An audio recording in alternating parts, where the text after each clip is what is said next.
Hi there.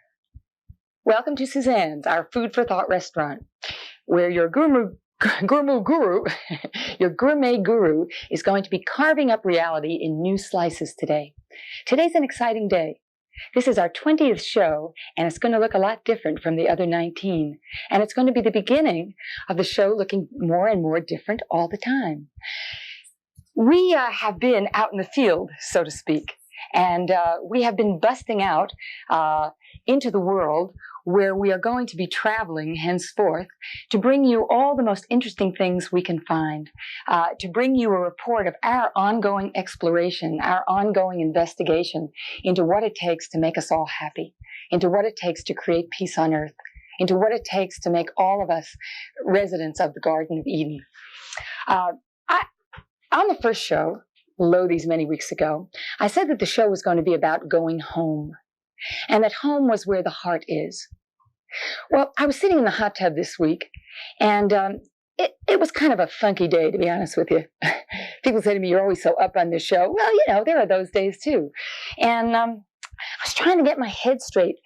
What was happening was there was dissension in many of my ranks. People close to me were jangling with me, with each other. You know, it was one of those days. And I thought to myself, you know, it feels like life's not worth living. Now, I know better. You know, if you've seen the other 19 shows, you know better too. Or you know, if you've done any explorations into the metaphysical, you know that's a terrible thing to say. Except that those thoughts do overcome us all, don't they? And it made me think some more, like, why am I thinking these thoughts? And I thought, well, the reason I'm thinking them is because really, life for me, and I think for all of us, is about each other. Now, that's no excuse when each other isn't juicing us, isn't creating what we want. That's no excuse, of course, for going down the tubes, no excuse for permanently throwing in the towel. But it was my food for thought, once again, about just how important we all are to each other. And you know, life just can't be about what we produce. It can't be about what we create, although, of course, we do produce and create and have a wonderful time doing that. But gosh, if we don't have each other, it's a lonely road. I think we were put here, really, I think, to create this harmony, first of all, within ourselves, so that we're capable then of creating it between and among each other. And for me, since this is my soapbox, I believe that more firmly than ever. My heart is telling me that really is home. Home is where everybody else is too, having a good time together. We have, in the last little while, gone out specifically to an event in Los Angeles called the Whole Life Expo. My whole little family went. I speak about my family as my Garden of Eden experiment. I've spoken about that before. So my whole family, which now creates this show together, went out to be taping our show at the Whole Life Expo. We had a booth down there, and the Whole Life Expo was a big event. I think there were 13,000 people there, and it was a kind of a new age supermarket, you might say. It was kind of a state-of-the-art experience of where I actually hate the word new age. I've been calling it the mystical age. I wonder if I could popularize that. Anyway, it was everything that was going on. There were speakers speaking, and there were booths with, you know, all kinds of products and what have you. And we were interviewing people as they came by our booth, among other things. We were also shooting some other stuff all around the expo and making a documentary for them. But we were shooting people as they came by. And the more I did that, and the more I got to kind of interact with the larger field of humanity, the more I said to myself, wow, we have something. What we're talking about and what we're doing is interesting. It's vital. There was a little bit of like glaze going on, and you'll hear more about that on the show, among people walking around, I don't know, somewhat disconnected, shopping at a supermarket rather than hugging one another and loving one another, although it was a wonderful event. That's about the best we're doing out there these days. And I got thinking, wow, what we're doing is so juicy. Whenever we started to engage, it got so juicy. I thought, this is crazy that we're not doing this for an even wider audience. So hello out there, wider audience. I want to invite you to help us to get on the move. You'll see some examples of how we moved in, our limited capacity, being as many people as we are with as much money as we have. But how about if you engage with us? I've been saying that this show is not a soapbox. It's a playing field. It's a playing field for all of us, which is all for me that's worth doing these days. Playing together is all that's worth doing. So I offer the show. I've told you to all call me up. I've spoken in various ways about how we might connect. Well, I've got a game for us all to play now, and it's to create this show as let's say a commercial show, as whatever it would take to bring the show to a wider audience. Are you interested? Some of you already are. I have a makeup man who's volunteered. I have a writer who's volunteered. He's already written the introduction to something we're going to put out called the Guidebook to the Garden of Eden, or a Handbook to the Garden of Eden. It's in progress. We have somebody who's offered their house, and we're going to have an event there. We're stuffed in our house. There's no room for an event. But somebody's offered their house, and we're going to do an evening with Suzanne and family. If you'd like to come, let me know who you are. You'll see my telephone number and my address at the end of the show. Let me know who you are so I can invite you to our event. Everybody who's been in touch with me will be invited to the event. I've also talked about us as kind of planetary patriots. Sometimes my sign says that. Sometimes my table is reserved for the planetary patriot. I love that image. This country was founded in an image of liberty and freedom and a mystical image as well. Well, don't you? And I thought of myself as Thomas Paine out there kind of being the cheerleader. Sometimes my sign says cosmic cheerleader. I think of myself as Thomas Paine, kind of rabble-rousing for the good. And don't you think if Thomas Paine were alive in 1983, he'd use television? Well, help me do it. You're invited. Now, I want to tell you now about Expo because I want to show you some of the footage. Close your eyes. Well, no, don't close your eyes, but sort of imagine that, well, we don't have $1 million yet, so I can't give you all these fancy cuts. We do this on a very kind of limited scale in this studio right here. So imagine that the shot is of the Whole Life Expo, is of the Bonaventure Hotel. You are approaching, coming into the Whole Life Expo. Humanity is all over the place. Booths are all over the place. You come down an aisle, and you start to hear a little clamor going on at the middle of the aisle. And gosh knows it's us. And we are cute as can be. We got a cute set, and you're going to see a little piece of it now. And in weeks to come, you're going to see more. We'll show you different angles because we're only going to show you a little bit today. And you see this wonderful sign here. Can my cameras get this sign? This is a signpost to who we are and what we're doing. This way, it says, as do all these here arrows in 6 high fashion colors, all of them telling you that this way. Instructions: cut out arrow and put in a conspicuous place as a reminder that you can choose to be accountable, choose love, choose happiness, choose enlightenment, choose fun, choose this way as the direction that works. And then we have a lot more things to say on the back. So if you get to know us, we'll arrow you up. So anyway, we go this way instead of that way. We say yay instead of yuck. We go to the Garden of Eden, which is where this way leads to. And we certainly don't go to suffering because suffering's optional and happiness lies in this direction. So you see that, and then you see us. You see me standing on stage, or my family standing on stage and interviewing people. Or they catch you in the aisle and they say, hey, how'd you like to go on camera? Well, actually, I don't want to tell you any more about it. I want to show you something. Now, you're going to see us, human mistakes and all. You'll see things that don't exactly work as we're horsing around and we're playing and we didn't cut this footage for you real fancy. And you'll even see, Max, who talks to me sometimes and prods me, this here figure, our producer. Well, you'll see him also. And you sort of see him if you keep your eyes open. Well, enough said. Let's go to Expo 1983. Take it away. Well, I'm sitting here with the unseen presence, and everybody who's been watching our show knows that that's none other than Max, who kind of sparks me every week with brilliant prods, and so we're going to give him an opportunity to do it in some depth today. Watch out, Suzanne. So, unseen presence, what you got to say for yourself? Well, right now we're at the Whole Life Expo at the Bonaventure Hotel, and the information that is pouring into my head right now at a million miles an hour, I don't know what to do with it.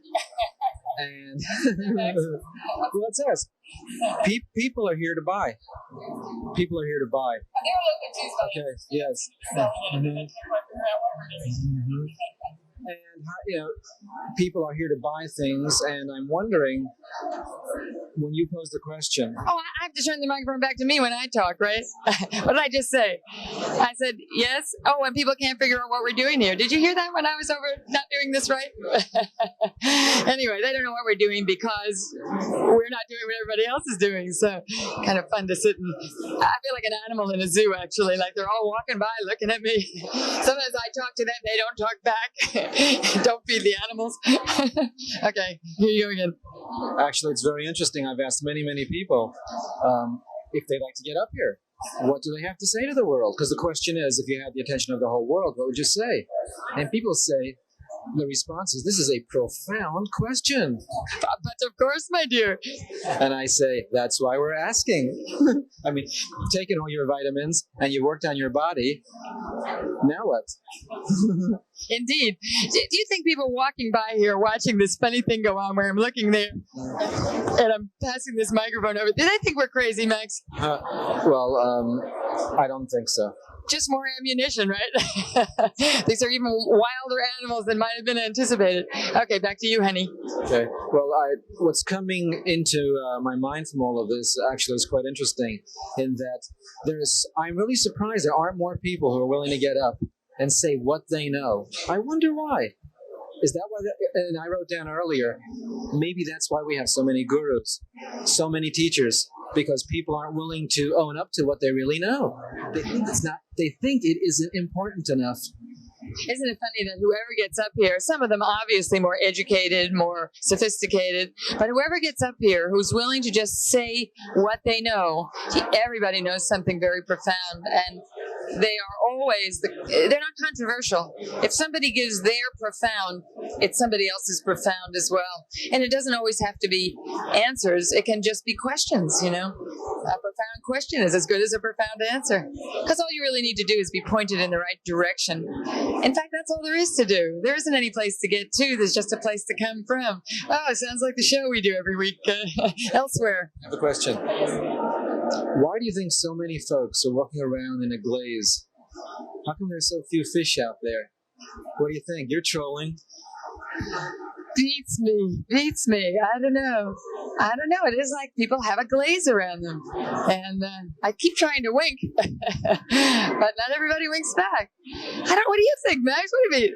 Oh, that's right. You're supposed to ask, I'm supposed to answer. But I said a good question is as good as a good answer. So what do you think? Remember, we had an agreement that I would catch you off guard with a profound question. This is it. This is it, Suzanne. I don't know. It all seems so simple to me, actually. This little choice we make to go towards the unknown where life is, as opposed to hanging out behind our wall, which is kind of empty, and there's no action, How can people live without action? How can people live just watching other people's action? How can they live just watching me and not talking back? Or, watching Johnny Carson, which is even more quantitatively outrageous. I don't know. Figure it out because you're not selling anything. They can't figure it out, Suzanne. They can't figure the booth out. They can't figure you out. What we're doing, in essence, unless maybe they watch the show, because you're not selling anything. What to do about this dilemma? What? I was going to start charging $25 to be on the show. Crowd. When we came here, we decided purposely not to sell anything. There were all kinds of ideas, to pay our expenses even, and good ideas. And each one after another, was rejected on the premise that this isn't about selling, and that if we were selling things, we might be misunderstood as using our passion for monetary, just to hawk something, just as an excuse. And we decided not to hawk anything and just be here with our passion. And it's interesting. Sometimes maybe you do have to go through ordinary channels to do very unordinary things so that people feel familiar and comfortable. Maybe if we did charge $25 to be in this spot, that's an interesting possibility. I have to think about what the implications of that are, what the ethical implications of that are, because I also have a position which is not to charge for knowledge. That what a funny, sorry, contracted state of affairs when we've gone into a reality where we are so material that even our wisdom comes in a box, and we have to, be merchants with one another just to share our hearts. Oh, what a sad state. Max is mumbling over here, so he's going ahem. Yes. Well, I'd like to suggest something, and that is for everyone to take a close look. Those people who feel they have nothing to say, to take a close look why they can't answer that question of, if you had the attention of the world, what would you say? Because children answer that question. Little children will tell you what's important to them. Yes, we've had a few of them on the show, on the soapbox here, and they all say love one another, that sort of thing. They know enough to say that, and I guess we all know enough to say that. So why aren't we talking? I don't know. I guess we think we won't. It's funny. I think a lot of people think they are not profound enough. The truth is, we're all absolutely profound. All we have to do is tell the truth. Each person's truth is just tremendously profound for everyone else. And that's what I've discovered here at this expo. Anybody who's willing to sit here and tell the truth can move the world, and can discover that we can do that together. We don't have to listen to experts. Experts are just people who are willing to tell the truth, maybe, And do they really know more about being happy than anyone? It's not my experience that that's true. So what do they know, and who cares? Trouble again. Old Tactless herself, speaking into the void. What do you think, Max? Well, I think that here we are across from a detox booth, a dental health center, a channeled consultants, and a sports equipment booth, a tea booth, and is that okay now? And I wonder how we could package what we're doing.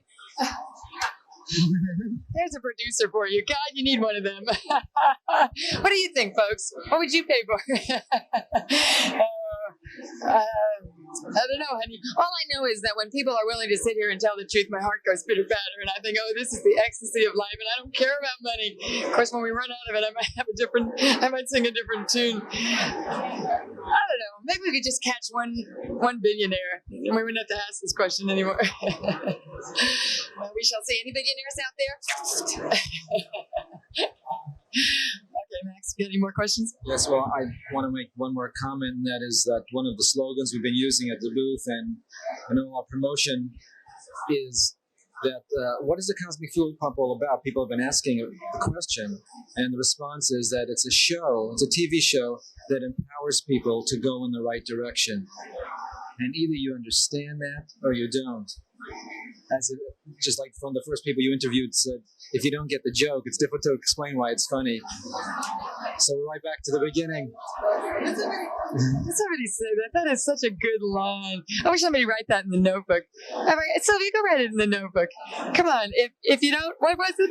If you don't, oh yeah, it's hard to explain why it's funny. Oh, stop eating fruit salad and go write. All right. Okay. I'm leaving now, Suzanne, honey. But oh, don't leave me, Max. All right, I'll leave too. I'm never far, though.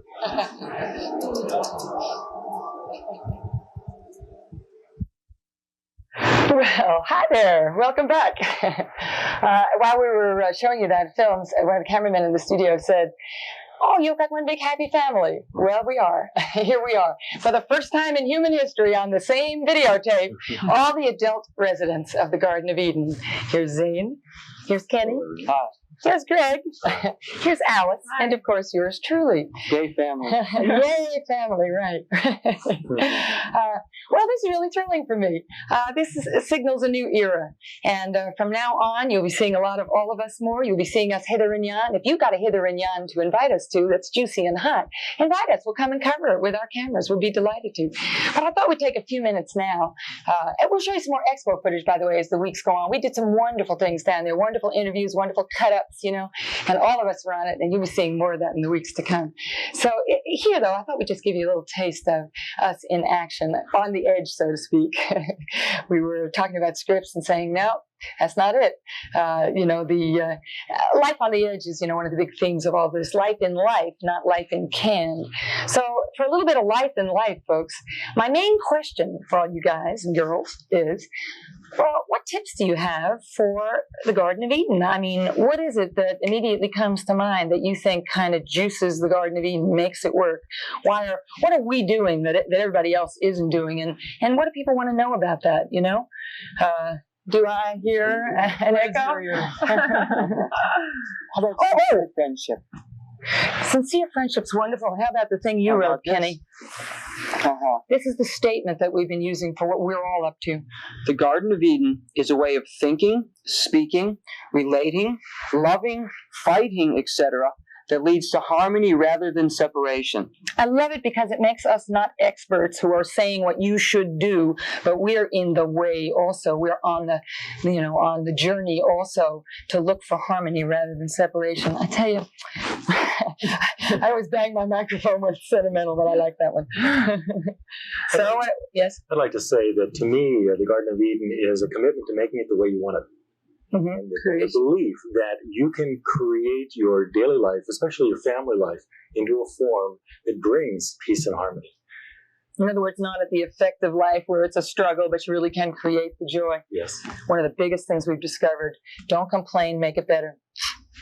I believe also that being in the Garden of Eden has to do with identifying a space inside of yourself where you're feeling open-hearted, really going deep within to that heart, loving space, identifying that space, and then when you're relating to other people in your family, to come in contact with that space of love and try to really relate to each other from a place of open-heartedness and from love. In other words, don't turn it off, keep it on. And always know that that's the way. No, I have a microphone on my own. See, it's human, that you know that it's an act of will to really stay on the track. Right. Kenny came to my room last night. One of the wonderful things about living together is about 1 a.m, Kenny came up and started to tell me what the Bhagavad Gita was all about. Actually, I heard laughing, and I wondered who you snuck in at 1 o'clock. And it was wonderful. One of the things that I thought of at that moment was that we're learning in our experiment a way of expressing ourselves and not making war. How can you say everything that you want to say to someone else in a sweet way, in a way that they can receive it and you don't have to believe that you have to make war to make your point, that you can sweetly say anything to your friends and it can be received with the love that it's offered. Aww. Alice, you got a hot comment? I just know that when you get to those spots where you forget where it's all at, that you got to remember to go this way. That you have to remember that it's the open-hearted space that you want to be at. That you want to be at that empty, vulnerable spot. And when Zane was saying identify it, you have to remember that it's there, because sometimes we forget and we think that anger and frustration is the only way out. It isn't. You get to that dead end, you have to have friends and family around to tell you, hey, that's where it's at. Get back there. I love listening to all this, and it just reminds me again, no matter how much I've learned in growth experiences and what have you, workshops, what have you, about myself, still when it comes down to putting that into practice between other human beings, it's a whole new game, as we all know, and the game of games, I do believe. Anybody else got anything hot to say, or should I tell them what Robert Mueller has in mind? Let's see what Robert Mueller. All right. This I was going to use as my message from Central. Usually we have little signs that billboard these things, but how much can we do today? This is a wonderful piece that Robert Mueller sent around. I've been talking about Robert Mueller the last, several shows. He's the Assistant Secretary General of the United Nations and just one of the most glorious beings on the planet today. And he put this down and had it printed on a postcard, and real nice job. And this is what it says. It's called Decide to Network. I'll pass it around. You can all read parts of it. Decide to network. Use every letter you write, every conversation you have, every meeting you attend to express your fundamental beliefs and dreams. Affirm to others the vision of the world you want. Network through thought, network through action, network through love, network through spirit. You are the center of a network. You are the center of the world. You are a free, immensely powerful source of life and goodness. Affirm it, spread it, radiate it. Okay. Think day and night about it, and you will see a miracle happen. The greatness of your own life. In a world of big powers, media, and monopolies. But of 4.5 billion individuals, networking is the new freedom, the new democracy, a new form of happiness. Robert Mueller. Right. I mean, is that something? You know, there's the guy who's kind of, in significant charge of the world, and he's talking about little acts among individual human beings. And, he thinks that's important enough to say to, make this little document about it. Because in truth, if we don't get it together one to one, if I can't make it with these 4 other people, how can this planet make it? And do you know any people who are making it together? I don't know too many. And if you do, and if you are, by all means, be in touch with us. And if you'd like to be in touch with us also. If you're real sincere about this, come and play with us. Your homework, in fact, for this week is to think of ways that you can play with us, that we can play together, that we can create some game of games that I suggest is this television show or a television show, because then we can do it in front of a lot of people. Then we can really make an impact on our world. Now, do I have any comments? Well, we want Yes. everyone to call us up if you like the show, so we know that you're out there. Even if you're watching it for the 4th time and you haven't called, we want you to call us. Well, I'd like to say that part of networking or living together is just a decision to do that. Aren't we all tired of being alone? Don't we all want to party and have a good time and just have the most outrageous fun time of our lives? That's what we want to do, and that's what we do. I know all of you want the same thing, so let's have a party. Decide to have a party all the time with all of your friends. Then come and meet all of us. And then all of us meet everyone in the whole world. I went to a meeting of spiritual people, and I suggested that happiness was a target. And they said, oh, no, that's too frivolous. That's too whatever. I'm going to say it again. I'm going to quote again something I've quoted a couple times before. Richard Bach in Illusions. In the path of your happiness lies the learning for which you have chosen this lifetime. If we're not headed for happiness, what are we doing here? If we're not making our lives about happiness, what in the world are we doing? Why do anything else? Why do anything different? There's many other things to do. There's a world of things to do. But why in the world would it be any different from having happiness as the box that all of it is in? If the whole world were happy, wouldn't we be doing pretty well? I think so. Well, As for the event, I think it's time to open this here restaurant. And is it time? Yes, it's time? Okay. I go back to the kitchen. Yes, I'm going to be the waitress, right? right. Put on your uniforms. The crowd is coming in now. It's getting more and more delicious. So join us next week. Call to find out when the show is going to be on, or watch your listings, and give us a buzz, and we'll be seeing you. Bye. Bye. Bye.